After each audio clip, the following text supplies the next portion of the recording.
بسم الله الرحمن الرحيم. السلام عليك يا أبا عبد الله، السلام عليك يا ابن رسول الله، السلام عليك يا خيرة الله وابن خيرته، السلام عليك يا ابن أمير المؤمنين وابن سيد الوصيين، السلام عليك يا ابن فاطمة سيدة نساء العالمين، السلام عليك يا ثار الله وابن ثاره والوتر الموتور، السلام عليك وعلى الأرواح التي حلت بفنائك، عليكم مني جميعا سلام الله أبدا ما بقيت وبقي الليل والنهار. يا أبا عبد الله، لقد عظمت الرزية وجلت وعظمت المصيبة بك علينا وعلى جميع أهل الإسلام، وجلت وعظمت مصيبتك في السماوات على جميع أهل السماوات.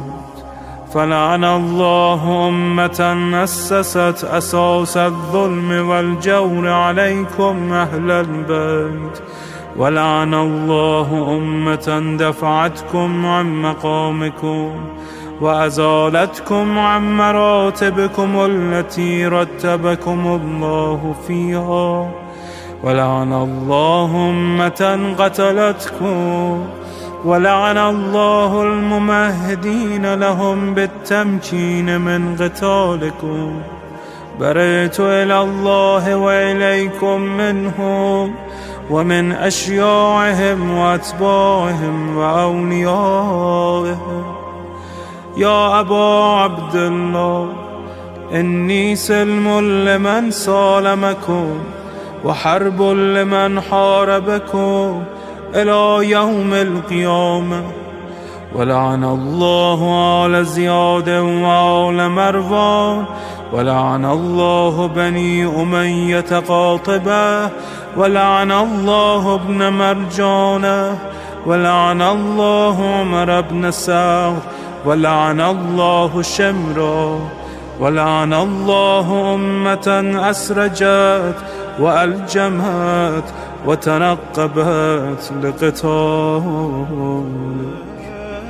بأبي أنت وأمي لقد عظم مصائبك، فأسأل الله الذي أكرم مقامك وأكرمني بك أن يرزقني طلب ثارك مع إمام منصور من أهل بيت محمد صلى الله عليه وآله.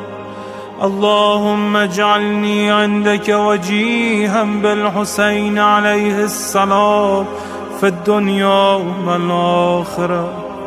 يا أبا عبد الله، إني أتقرب إلى الله وإلى رسوله وإلى أمير المؤمنين وإلى فاطمة وإلى الحسن وإليك بمضالاتك وبالبراءة ممن قاتلك ونصب لك الحرب، وبالبراءة ممن أسس أساس الظلم والجور عليكم.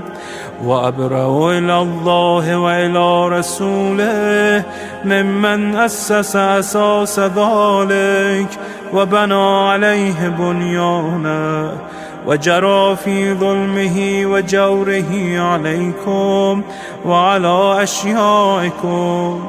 برئت إلى الله وإليكم منهم، وتقرب إلى الله ثم إليكم بمضالاتكم ومضالاة وليكم، وبالبراءة من أعدائكم والناصبين لكم الحرب، وبالبراءة من أشياعهم وأتباعهم.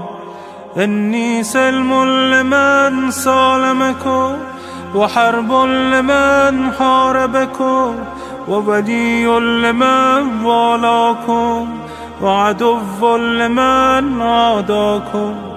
فأسأل الله الذي يكرمني بمعرفتكم ومعرفة أوليائكم، ورزقني البراءة من أعدائكم، أن يجعلني معكم في الدنيا والآخرة، وأن يثبتني عندكم قدم صدق في الدنيا والآخرة. وأسأله أن يبلغني المقام المحمود لكم عند الله، وأن يرزقني طلب ثاري مع إمام هدى ظاهر ناطق بالحق منكم.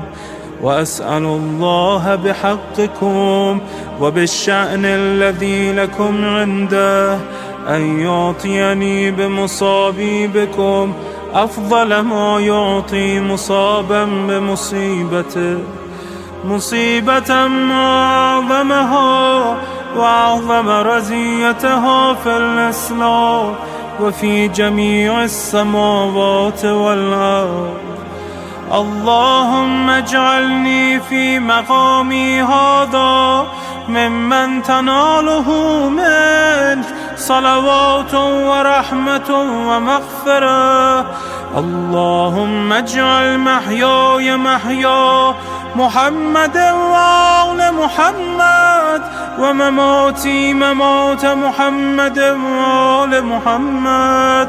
اللهم إن هذا يوم تبركت به بنو أمية وابن آكلة الأكباد، اللعين ابن اللعين على لسانك ولسان نبيك صلى الله عليه وآله، في كل موطن وموقف وقف فيه نبيك صلى الله عليه وآله.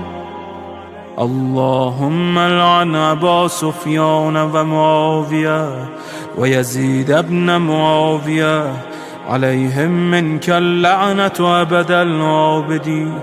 وهذا يوم فرحت به آل زياد وآل مروان بقتلهم الحسين صلوات الله عليه. اللهم فضاعف عليهم اللعن منك والعذاب الأليم.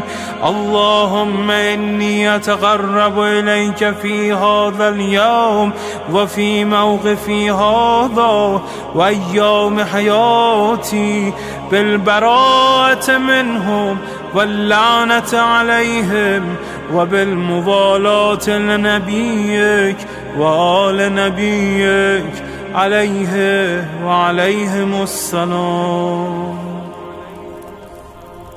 اللهم لعن أول ظالم ظلم حق محمد وآل محمد، وآخر تابع له على ذلك.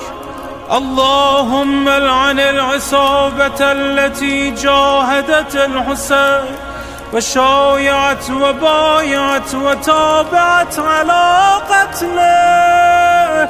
اللهم لعنهم جميعا. السلام عليك يا أبا عبد الله، وعلى الأرواح التي حلت بفنائك. عليك مني سلام الله أبدا ما بقيت وبقي الليل والنهار، ولا جعله الله آخر العهد مني لزيارتكم.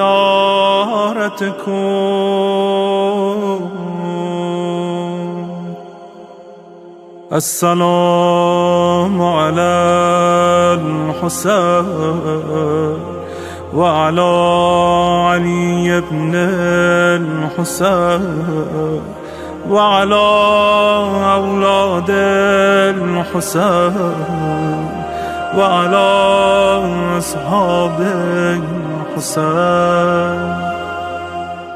اللهم خص أنت أول ظالم باللعن مني، وابدأ به أولا، ثم العن الثاني والثالث والرابع.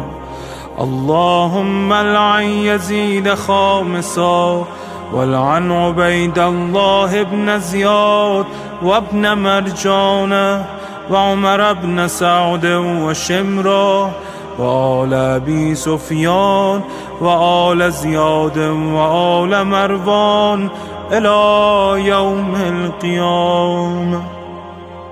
اللهم لك الحمد حمد الشاكرين لك على مصابهم. الحمد لله على عظيم رزيتي. اللهم ارزقني شفاعة الحسين يوم الورود، وثبتني قدم صدق عندك مع الحسين وأصحاب الحسين الذين بذلوا وهجهم دون الحسين عليه السلام.